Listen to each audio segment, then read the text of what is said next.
Om Namo Bhagavate Vasudevaya. Om Namo Bhagavate Vasudevaya. Om, I bow to the Lord Vasudeva. Hello, friends. We're talking about the different divine qualities, and I have spoken about the chakras, the centers in the spine, and how each one of them has a positive and negative influence depending on whether the energy goes upward or downward. And the fact that these different inner chakras are all symbolized by the different 5 Pandava brothers.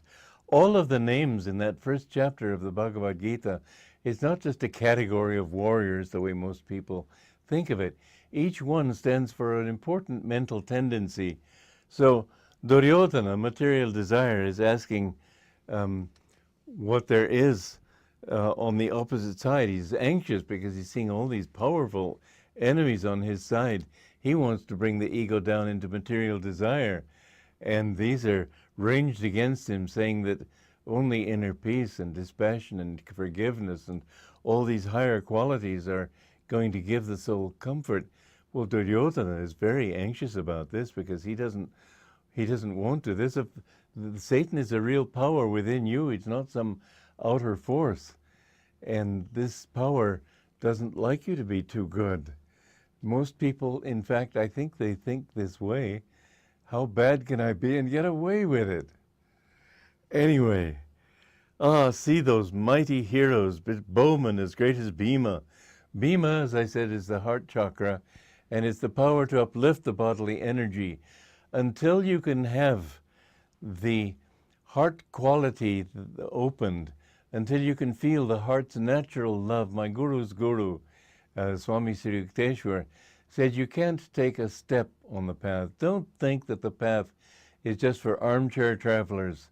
It's not a question of sitting back and philosophizing. You have to direct devotion up to God. Devotion usually means feeling, but you can be devoted to wisdom. All your heart's energy has to go in that direction. And until it does, you won't advance spiritually. Spirituality and spiritual progress are not for slackers. You must put a lot of effort into it. In the life of St. John of the Cross, he said that one moment of real love is worth more than all the action, the pious deeds of devoted priests and nuns and people working for God, but without devotion. The most important thing on the spiritual path is to love God. And in anything you do, don't think that you'll get good karma, but you won't get God. Don't think it's enough to get good karma. You must love God, and as you lift one hand, he will lower two to pick you up. The grace of God is like the sunlight on a building. It shines on everybody, but only those rooms that have their curtains drawn open will the sunlight be able to enter. And so you have to open your heart to God, and to open your heart does not mean like keeping an open mind. Yeah, I'm willing. No, there has to be an aspiration for the light and for the divine love. And so Bhima, the heart quality, is the power to uplift the body, uplift the senses, uplift the energy in the not just the heart, but the whole body. When the heart goes where the heart goes, where your treasure is where the heart is. And so he speaks of that. Then he says, and Arjuna, fiery self-control. Mind you, the spiritual path requires a great deal of strength, and you must have great power. I've talked of that before. It is not enough just to say, well, I'm trying.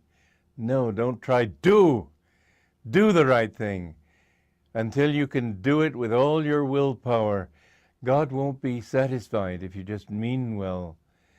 There was the thing of Dale Carnegie's I read, a sort of a doggerel poem that he was dead right as he went along, but he's just as dead as if he'd been wrong. this man who had died in a car accident. Don't just try to do the right thing, do the right thing. And Arjuna is that fiery power within one. When you find somebody who says he's a devotee and he's sort of like this and no energy and a goody-goody person, he won't find God. The person who will find God is somebody with a great deal of determination. And even when everything is the most difficult, remember when I can say this with a great deal of experience in my life. I have had many hard tests in my life. Many people have tried to destroy me in different ways. And I just decided that I wanted God and nobody was going to take me away from him. Well, it didn't make me popular with them, but it takes willpower to find God. And some people don't like that, but you'll find that all the saints are people of great will. Well, and then it goes on, Virata. Virata, ecstatic identity of the egoic self with the indwelling soul. You know, the more you meditate and the more you feel this bliss coming, let it fill the ego so that you feel that your ego itself is, you say, I am blissful. This ego is blissful. This is a good quality because it directs your energy toward the infinite. It still may be bliss in the ego and not bliss out of the ego, but that uplifts the ego and turns all its thinking and all its identity upward toward God. And then dispassion, and this I've written in this particular translation of the Gita, I've written all the meanings of these things too, so that as you read these things, you're not just reading a catalog of leaders and chieftains, you're reading the meaning of each one of them. Drupada means dispassion toward sense objects. Now, how are you to be dispassionate toward sense objects? Anytime you see something that attracts you, withdraw your energy from that. Think of somebody on a television program and he's advertising, let us say, a new kind of ice cream. He's so excited. Just do exactly the opposite of what you see them doing in every television advertisement, and you'll be on the road to dispassion. Don't get excited, just, it's there.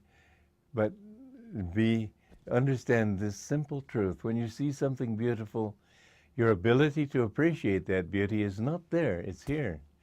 Your ability to enjoy everything or anything is not there, it's here. Your ability to feel love is not in the person, it's in yourself. Everything begins with you.